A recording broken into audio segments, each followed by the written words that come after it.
Não quero pregar muito hoje. Mateus, você sempre diz isso. Mas hoje é verdade, porque a gente tem bastante coisa para acontecer, a gente vai rir um pouquinho junto hoje, mas eu também acredito que Jesus vai falar ao nosso coração hoje. A propósito, sexta-feira nós tivemos nossa reunião especial de Páscoa. Quem estava aqui fez algum barulho, né? Foi muito especial, né? Nos divertimos muito, mas mais que tudo, celebramos a ressurreição de Jesus, celebramos a Santa Ceia, tivemos um momento aqui tão especial, vimos a manifestação da presença de Deus. Mas hoje, gente, eu não teria como compartilhar outra coisa, a não ser continuar falando mais um pouquinho. Eu nem sequer vou dar um título à mensagem hoje, mas eu quero continuar falando um pouquinho mais a respeito daquilo que Jesus fez por nós. Hoje, Páscoa, e a palavra Páscoa significa uma saída, uma redenção. Jesus nos resgatou, Jesus nos redimiu. Eu quero começar lendo o mesmo texto que eu li na sexta-feira, que exatamente está em Isaías, capítulo 53, no verso 4.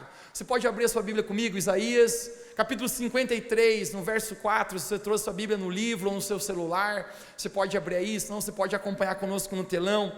Mas esse texto, o profeta Isaías, ele está falando de Jesus, muito antes de Jesus vir ao mundo, muito antes de ele vir a esse mundo, Isaías já profetizou, e ele disse: verdadeiramente, você pode repetir bem alto comigo a palavra verdadeiramente, 1, 2, 3, Jesus tomou sobre si as nossas enfermidades, e as nossas dores, Jesus levou sobre si. Nós o reputávamos por aflito, por ferido de Deus e oprimido, verso 5, mas ele foi ferido por causa das nossas transgressões, e moído por causa das nossas iniquidades. O castigo que nos traz a paz estava sobre ele. Você pode repetir isso comigo? Diga: o castigo que me traz a paz hoje. Você pode fazer um pouquinho melhor? Diga: o castigo que me traz a paz hoje estava sobre Jesus. E a palavra de Deus fala: e pelas suas pisaduras nós fomos sarados. Verso 6, todos nós andávamos desgarrados como ovelhas, todos nós, nenhum sequer, não existe uma exceção, todos nós nos desviamos, todos nós fomos pelos nossos próprios caminhos, nossos próprios achismos, nossas próprias maneiras vãs de pensar, nossa própria vã sabedoria, nos desviávamos e andávamos como ovelhas desgarradas, cada um se desviava pelo seu caminho, mas o Senhor Deus fez cair sobre Jesus a iniquidade de todos nós. Mas o Senhor Deus fez cair sobre Jesus a iniquidade, o pecado, a transgressão, o erro de cada um de nós. E essa é a razão, irmãos, porque nós somos tão gratos a Jesus. Até a gente conseguir entender que o nosso lugar era a cruz, a gente não consegue ter revelação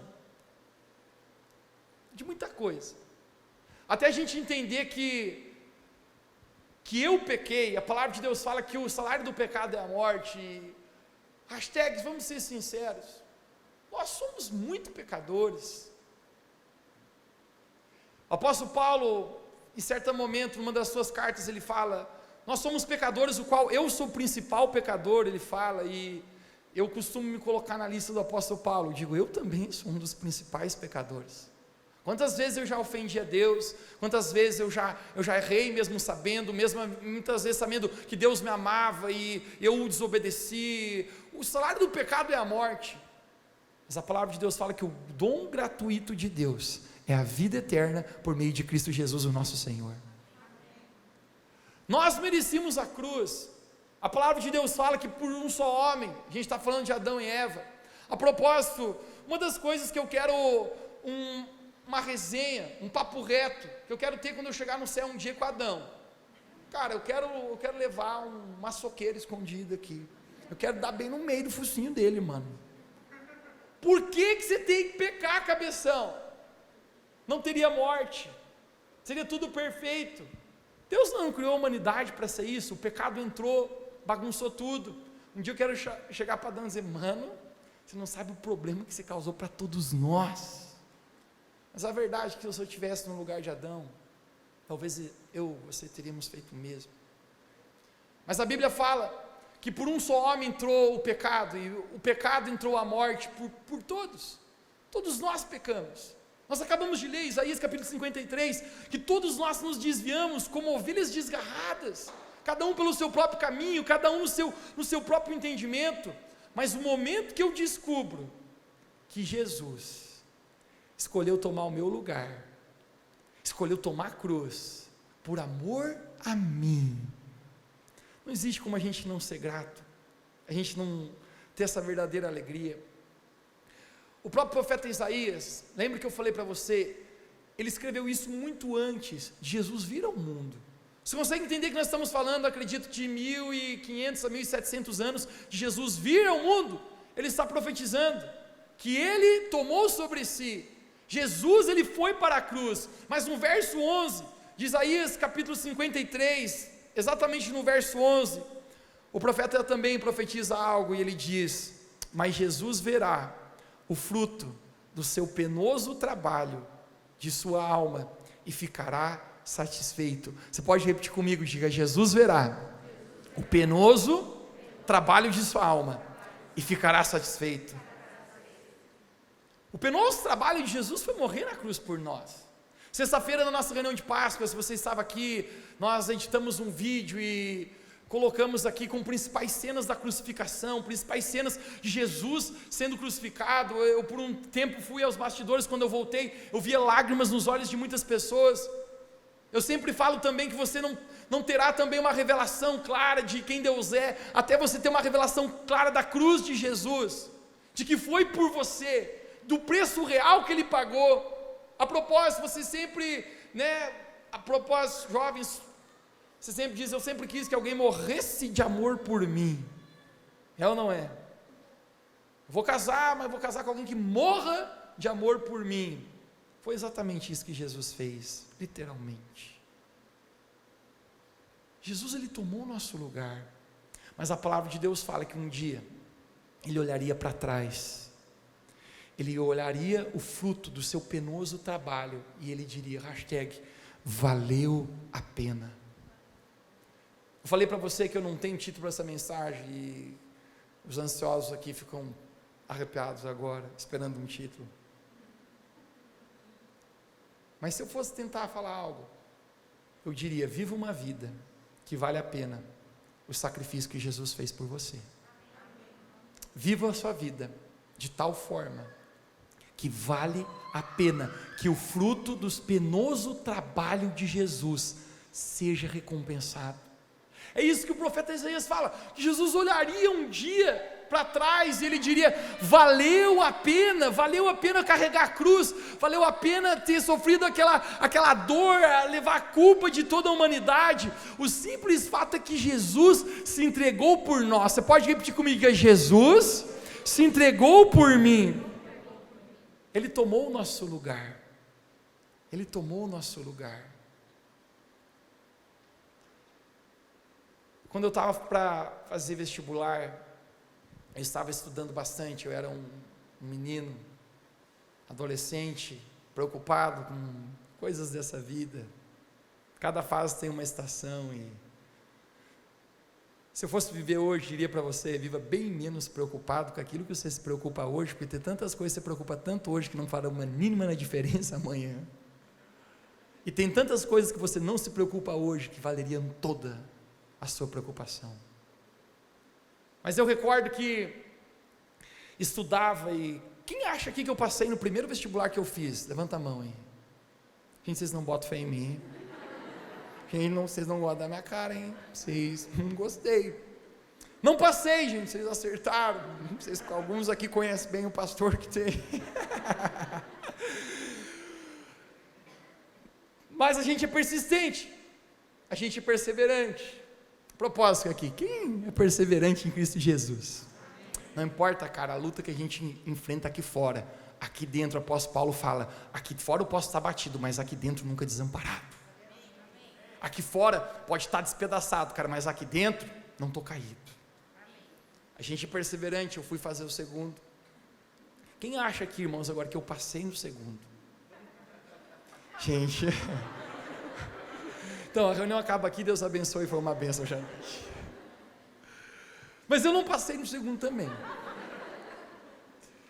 E quando eu não passei no segundo, começou a dar o desespero. Por quê? Porque meu irmão mais novo passou. E nada é pior do que você ver o irmão mais novo passando. E você, o irmão mais velho, dizendo, meu Deus, fiquei para trás. E aí, lá em casa, né? E aí, tio, tia, familiar. Como é que foi o vestibular dos meninos? O Lucas passou? Passou. E o Mateus? Vamos mudar de assunto. Um amigo meu do Ceará me contou uma história. Ele era muito inteligente. Pensa num cara inteligente. Ele falou assim, ó, eu sempre fui muito estudioso. E o meu irmão, desculpa falar, mas sempre muito burro. E ele não conseguia passar no vestibular. E ele me convenceu de fazer a prova por ele, porque a gente era muito parecido. Ele falou, eu fui lá, fiz o vestibular para ele, passei em segundo para ele. E ele entrou na moral. E eu falei, rapaz, eu preciso achar um cara parecido comigo para fazer o vestibular por mim. Eu preciso que alguém tome o meu lugar e vá fazer essa prova, porque eu não sei se eu mesmo vou conseguir. Fato, gente, que graças a Deus, Deus me livrou dessa ideia diabólica, maligna, que me levaria para o inferno.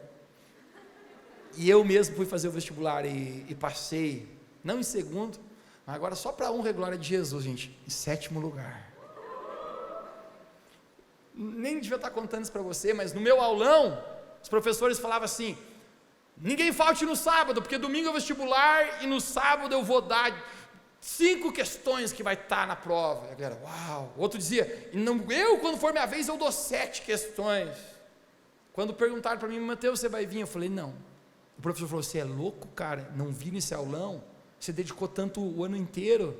Eu falei, então, professor, eu tenho um grupo de GPS que eu lidero, cai bem no horário, e, cara, minha prioridade não mexe. Tirei em 7º lugar, o professor na frente do cursinho falou assim, tem 2 maneiras de passar no vestibular, ou estuda muito ou ora muito, que nem o Mateus. Ó, pisei na cara do inimigo. Mas eu tirei da ideia, aquilo de outro tomar o meu lugar. Mas você sabe o que Jesus fez por nós? Jesus, ele tomou o nosso lugar, de uma maneira ruim. Eu e você éramos para estar na cruz, e Jesus ele disse, não, eu vou morrer. João capítulo 3,16, a palavra de Deus fala, o verso mais conhecido de toda a Bíblia, porque Deus amou o mundo de tal maneira, você pode dizer comigo, diga tal maneira, olhe para alguém perto de você e diga, de tal maneira Deus te amou. Você não consegue imaginar o quanto que Deus lhe amou, que Ele deu a vida do seu único filho, para morrer na cruz. Você conhece o verso, para que todo aquele que nele crê, não, mas tenha vida eterna. Foi isso que Jesus fez, Ele tomou o nosso lugar. Gálatas capítulo 1, verso 4, diz que voluntariamente Ele se entregou pelos nossos pecados. Jesus, Ele se entregou por nós. Jesus se entregou tudo que Ele tinha. Às vezes eu fico colocando no lugar de Deus e de Jesus, porque Jesus deu a sua própria vida. Eu ainda não sou pai, talvez apenas quem é pai ou mãe aqui saberia o sentimento do que eu vou falar agora, mas você preferiria entregar-se a si próprio, do que entregar seu filho ou sua filha. Você consegue imaginar o tamanho do amor que Deus tem que ter tido, para entregar seu único filho, Jesus, para morrer por nós? Jesus se humilhou, tomou a forma de servo, de homem. A Bíblia fala, mesmo Ele sendo Deus, Ele não julgou ser igual a Deus, e Ele desceu, se humilhou, morreu naquela cruz. Mas se Jesus se entregou dessa maneira, a pergunta nessa noite, irmãos de Páscoa, que eu quero fazer para você, é o quanto eu vou me entregar de volta para Jesus. Jesus deu tudo por nós. A pergunta é, o quanto eu vou me entregar por Ele? Quando a igreja estava nascendo em Atos, a igreja sempre foi vitoriosa. Deixe-me falar algo para você, querido, uma instituição que nunca falirá sobre a terra, não importa se terá coronavírus, se terá lockdown, breakdown. Sempre o pai chegava e falava lá em casa, vai ter touchdown. Eu falava, o quê? Ele é touchdown que fecha tudo. Eu falei, não, é lockdown, pai. Ele, bom. É interessante essas coisas. Nunca a igreja de Jesus vai parar, sabe por quê? Porque Jesus falou: eu edificarei a minha igreja, as portas do inferno não prevalecerão contra ela. A igreja é uma instituição que o Senhor Jesus que fundou.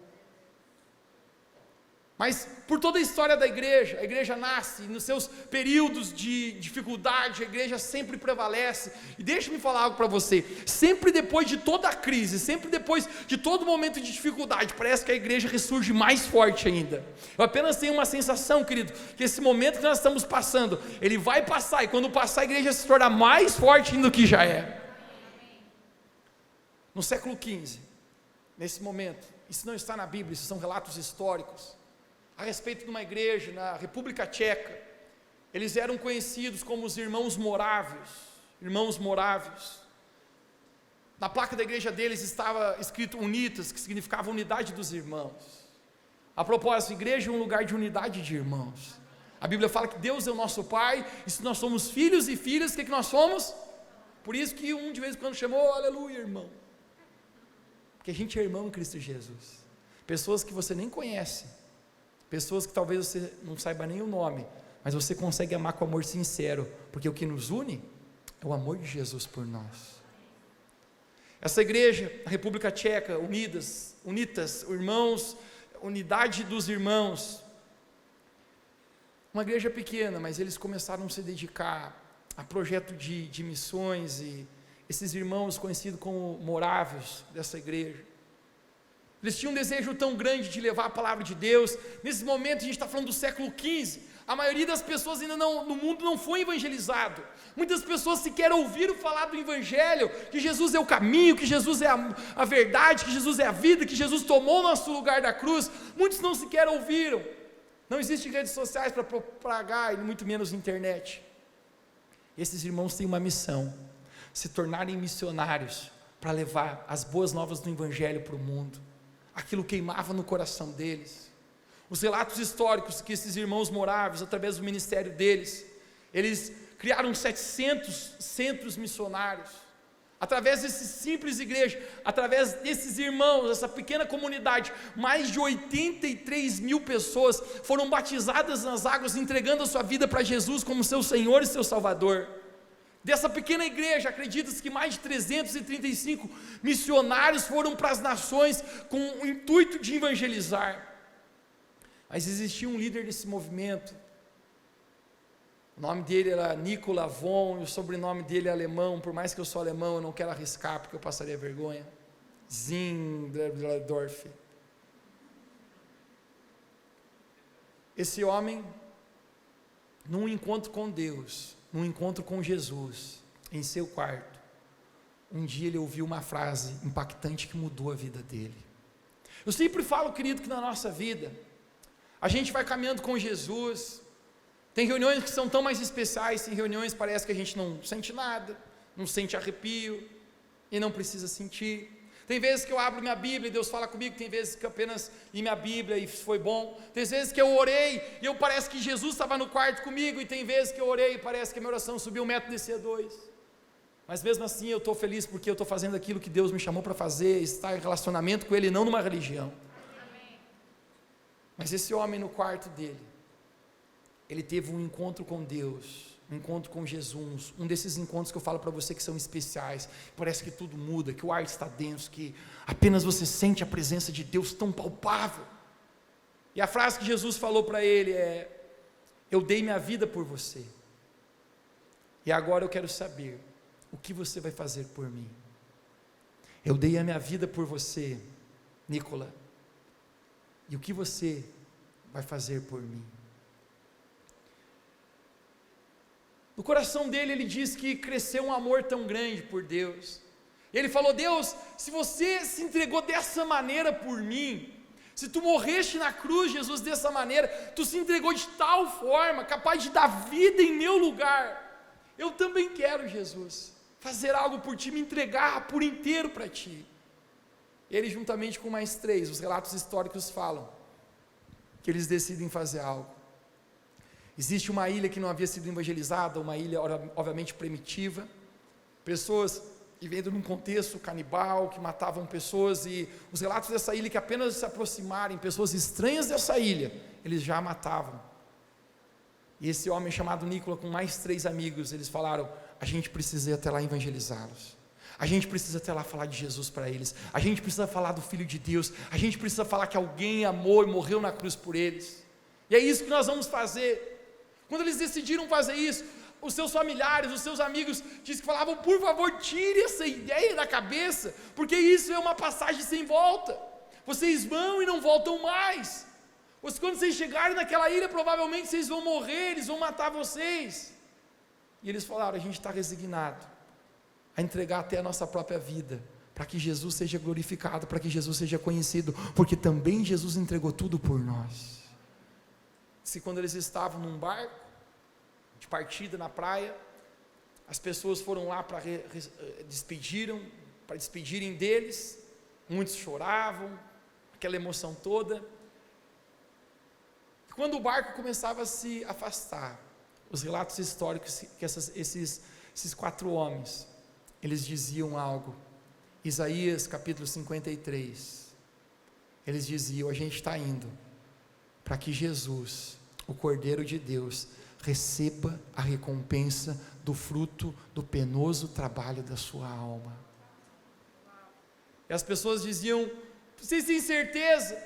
E eles falavam: para que o Cordeiro receba a recompensa, Jesus receba a recompensa do penoso trabalho da sua alma na cruz. Isso é entrega, isso é entrega de todo o coração, porque nessa vida, Jesus falou: passarão os céus e a terra, mas as minhas palavras jamais passarão. Você já descobriu que tudo vai passando. A pergunta é: se Jesus entregou tudo por nós, o quanto eu vou me entregar a Jesus? O quanto eu vou me entregar ao Senhor de todo o coração? Às vezes tem coisas que acontecem que a gente não consegue entender, mas sabe uma coisa que eu declaro, querido? Que a nossa vida seja para a glória de Deus, que cada dia que eu estiver vivo, que cada dia que os meus pulmões respirem, que cada dia que existe o fôlego de vida em mim, eu possa viver para glorificar o nome daquele que se entregou por mim naquela cruz. Domingo passado foi um domingo especial, a presença de Deus estava aqui. Quem estava domingo passado aqui? Eu compartilhei com você que meu pai foi diagnosticado com câncer. Nós estamos orando, eu tenho fé que ele vai ser curado, mas deixe-me falar algo para você: a nossa adoração não muda, a minha adoração não muda, Deus continua sendo bom no meio de qualquer circunstância. Às vezes a gente pergunta coisas para Deus sem saber a resposta, e eu falei: Deus, meu pai foi um cara que supostamente não viveu para ele, cara. Meu pai podia ter sido um grande empresário, abriu mão, cara, de ganhar muito mais dinheiro, para servir gente, cara, para ajudar gente. Cara, eu cresci desde pequeno vendo meu pai se doar, meu pai e mãe se doar por gente, cara, amar pessoas, abrir mão da própria vida, lidar com gente é a mesma coisa que hashtag se incomodar.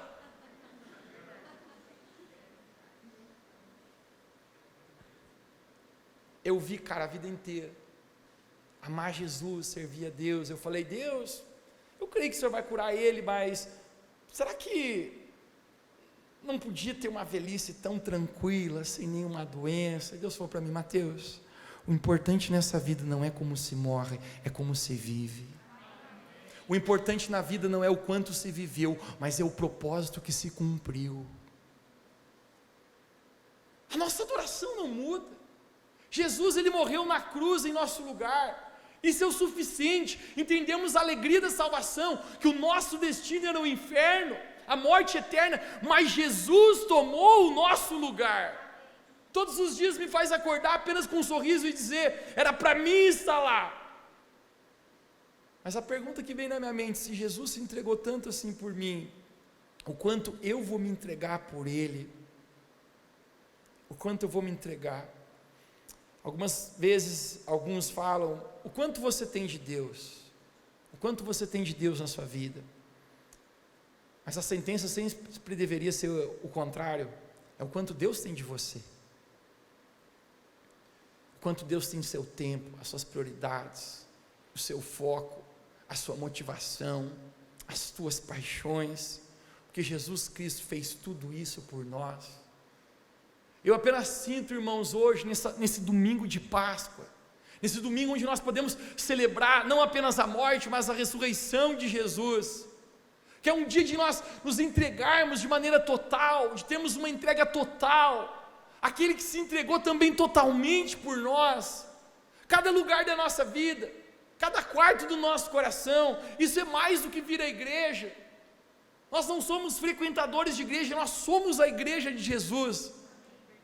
Eu não sou a igreja porque eu venho aos domingos aqui, eu sou a igreja porque todos os lugares que eu vou, todos os lugares que eu piso, eu levo a presença de Jesus comigo. Amém. O quanto eu me entrego pelo Senhor. Nesse domingo de Páscoa, talvez a pergunta seja: Jesus se entregou por inteiro por nós, o quanto nós vamos se entregar por Ele, para que o Cordeiro receba a recompensa, se entregar por inteiro a Jesus. E eu acho tão profunda essa frase: as coisas que você tem vivido vale a morte de Cristo. Isso é tão profundo. Mas sabe o que eu creio que solta hoje dentro do nosso coração? A frase dos irmãos moráveis: para que o Cordeiro Jesus receba a recompensa e o fruto do seu penoso trabalho possa ser recompensado, seja a minha vida. Essa é a entrega, que nós nos entregamos por inteiro a Jesus. Por que às vezes é tão difícil a gente confiar 100% no Senhor? Você já viu? Às vezes é difícil a gente soltar, cara, se entregar. Quando Jesus estava aqui na terra, todos os milagres de Jesus apontavam para uma coisa: para despertar a fé dos discípulos. Mas não apenas terminava na fé, porque a fé sempre vai levar a um estágio de confiança, e depois a confiança sempre vai levar a um estágio de entrega. Todo milagre que Jesus apontava, Pedro com seus companheiros passam a noite inteira tentando pescar peixes e não conseguem pescar nada. Eles vivem disso, eles estão pensando: se a gente não pesca, mas a gente não come, como eu sustento minhas crianças e como eu sustento a minha família? Eles estão preocupados. No outro dia Jesus aparece na praia e fala: vamos tentar pescar de novo. Pedro fala: eu sou experiente na pesca e não está dando nada, hoje é em vão pescar. Jesus falou: vamos pescar de novo. Pedro fala: tudo bem, não está pescando nada, mas sobre a tua palavra, obedecendo a ti, entregando-me por inteiro, eu lanço as redes novamente. Quando Pedro joga as redes, nunca Pedro na história da vida dele pescou tanto peixe como aquele dia. A Bíblia fala que o barco dele não deu conta, ele precisou pedir ajuda para os concorrentes que concorriam. O mais interessante, sabe qual que é? Que depois que Jesus faz esse milagre na vida de Pedro, Jesus fala: aí, deixa os peixes aí agora. Jesus, mas é muito dinheiro, é muita grana, a gente está rico em formas de peixe. Jesus fala: deixa os peixes, porque você não vai mais ser um pescador de peixe, agora eu vou te fazer um pescador de homens. Um milagre de fé leva os discípulos a confiar em Jesus, para que na verdade eles pudessem se entregar totalmente ao Senhor. Jesus, certo momento, encontra uma multidão, e Jesus sentia compaixão da multidão, porque como Jesus nos ama. A Bíblia relata que era uma multidão, de Mateus capítulo 15 fala, uma multidão de aproximadamente 5 mil homens, e eu sempre falo que onde tem homem também tem mulher, porque os homens não sabem viver sem as mulheres, mas eu sempre falo que onde tem mulher também tem criança, porque as mulheres guardam uma criança que não é mole, sempre tem uma aqui no braço, e o outro corre lá, pega o filho, o outro chorou, farofagem louco. Jesus fala: o que a gente tem para alimentar essa multidão aí? Liga para o Delivery Much. Os discípulos falam: não tem, Jesus, não tem delivery. Tem uma chips, negresco na mochila? Não tem. Só encontramos um menino que tem 5 pães e 2 peixes. Mas Jesus, vamos ser sinceros, 5 pães e 2 peixes, só aquele ali come 5 pães sozinho. Aquele ali, 2 peixes, dependendo do tamanho, vai e mata sozinho. Jesus fala, traz aqui. Ele agradece ao Pai. A Bíblia fala que toda aquela grande multidão foi alimentada, ainda sobrou 12 cestos de comida. Sabe por que Jesus faz o milagre? Não é para quebrar a barreira do físico, do natural, não é para suprir necessidade, mas é simplesmente para dizer, eu estou despertando a fé de vocês, para que vocês confiem em mim, que eu posso suprir tudo, que eu estou cuidando de tudo, e depois que vocês consigam confiar em mim, vocês consigam entregar a vida de vocês totalmente, aquilo que eu tenho para vocês. É isso que Deus nos chama, a nos entregar por inteiro. Pedro, naquele barco assustado da tempestade, você já sentiu o seu barco na tempestade? Nós cantamos hoje à noite. Já sentiu quando as ondas são maiores que você mesmo, você pensa que você vai se afogar, que seu barco vai afundar, que você não vai dar conta? Cara, a vida não é fácil. Essa semana eu recebi tantas mensagens de encorajamento de irmãos aqui da igreja, dizendo, Mateus, a gente está junto contigo, a gente está orando pelo seu pai. Tem um que mandou uma frase para mim, cara, não amarele que a vida não é mole. Eu falei, nós, bro, não vamos não. Mas a gente passa por tantas dificuldades, cara, nesse mundo. A tempestade está ali, Jesus fala, Pedro, você quer caminhar sobre as águas? Você quer vir para um nível de fé comigo? E Pedro fala, Jesus, eu não sei muito como é isso, acho que nunca ouvi uma história que alguém pudesse caminhar sobre as águas, mas se tu está chamando para esse nível de fé, eu vou. Então Pedro pisa, e depois que ele pisa, ele consegue levar ele a um outro nível, que é o nível de conseguir confiar, de entregar aquilo que às vezes a gente acha que é melhor do nosso jeito, entregar aquilo que muitas vezes a gente pensa, não, como esse teatro relatou tão perfeito, eu ainda tenho muito tempo, eu não quero me entregar por inteiro, eu não quero obedecer, eu não quero me render, porque ir a um lugar de encontro com Jesus é um lugar de morte para muitas coisas de mim mesmo. Mas a Bíblia fala que aonde existe morte, onde o Espírito Santo opera a vida. Pedro fala, então eu confio. Eu estou caminhando com o Senhor, eu confio, mas nunca tinha a ver apenas com levar Pedro a confiar. Jesus queria levar Pedro, já que agora você está vendo que você pode confiar em mim, Pedro, eu quero que você se entregue, Pedro, por inteiro a mim. Últimos relatos que nós temos de uma conversa que Jesus teve com Pedro, está em João capítulo 21, onde Jesus está sentado numa fogueira com Pedro, depois de Pedro ter negado 3 vezes Jesus, mesmo tendo jurado amor eterno por Cristo. Jesus havia morrido, ele ressuscitou, a Páscoa, exatamente, talvez num dia como hoje, uau, isso veio na minha cabeça agora, talvez foi num dia como hoje que Jesus conversava com Pedro na fogueira, e Pedro segurando a vida dele, como nós vimos nesse teatro, ele dizia, Jesus, eu não consigo, e Jesus fala, Pedro, tu me amas, e ele fala, Jesus, eu não consigo soltar, e Jesus fala, Pedro, se tu me amas, apacenta as minhas ovelhas, mas chegará o dia, Pedro, que você vai conseguir se entregar por inteiro, Pedro, chegará o dia que você estenderá os seus braços, que outro te cingirá, você não guiará mais o seu próprio caminho, mas quem vai dirigir a tua vida, Pedro, um dia, de verdade, vai ser eu apenas sinto hoje o Espírito Santo chamando nós, gente, essa entrega. Jesus, ele deu a sua vida por nós, tudo, ele se entregou por nós, mesmo sendo Deus, ele se humilhou. Que grande humilhação foi para Jesus, mas por amor a nós. E hoje eu acredito que a gente pode dizer, Jesus, se tu se entregou dessa maneira, a pergunta é, o quanto eu vou me entregar a ti? Eu sinto Deus nos chamando, irmãos, aqui nessa noite, a uma entrega maior da nossa vida a Jesus. Se você está aqui, você nunca entregou a sua vida a Jesus, hoje é a oportunidade de você entregar para Ele. Se você já tem falado para Jesus, mas você talvez eu comece teatro, segurando aquilo, e Jesus dizendo: solte, cara, confia em mim, por favor, eu vou cuidar de você, eu sou um pai que cuido de filhos, mesmo sem você entender, você pode confiar que eu estou cuidando de você, que eu sempre tenho o melhor, os seus pensamentos não são os teus pensamentos, os meus caminhos são mais altos que os teus caminhos, mas confia em mim, solte.